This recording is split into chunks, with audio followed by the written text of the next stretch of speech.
5 মাস বয়সী এই বাচ্চা টানা 22 ঘন্টা ধ্বংসস্তূপে থাকার পর যখন তার আশা একেবারেই সকলে ছেড়ে দিয়েছিল, তখনই ভেতর থেকে বেঁচে থাকার জন্য সে কেঁদে ওঠে। তার সেই কান্না শুনে দীর্ঘ সময় তল্লাশি চালিয়ে সেনা সদস্যরা তাদের উদ্ধার করেছে। তাই রাসমিলার কাছে তার এই বাচ্চা বেবি নাম্বার 1। সহজ ছিল না তাদের খুঁজে পাওয়ার কাজটি। ভক্তপুরের অলিগলিতে ঘন্টার পর ঘন্টা ঘুরে যখন মা বেটার দেখা মিলল, তখন তাদের খুনসুটি দেখে সংবাদ ভুলে যাবার জোগাড়। Strong baby.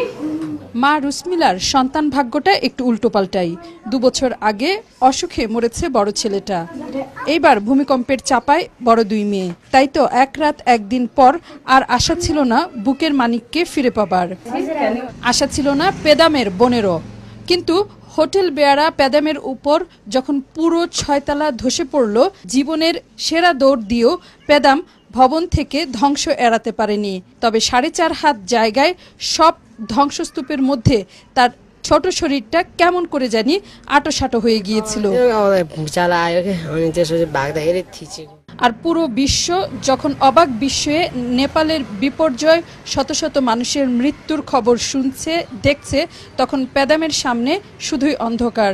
যদিও তার জানা ছিল না হাজার মানুষের মৃত্যুর খবর। নিজের মরণ নিশ্চিত জেনেছিল সে ঠিকঠাকই, কিন্তু হাল ছাড়েনি। চারপাশে যা পেয়েছে তাই খেয়েছে পেদাম, যার মধ্যে ছিল টিস্যু পেপার, প্লাস্টিক আর সামান্য ঘি। আর খাবারের প্রতি এমন ভালোবাসায় হয়তো পেদামকে বানিয়েছে বেঁচে থাকার এক বিস্ময় বালক। ফারজানা রূপা, 71, নেপাল।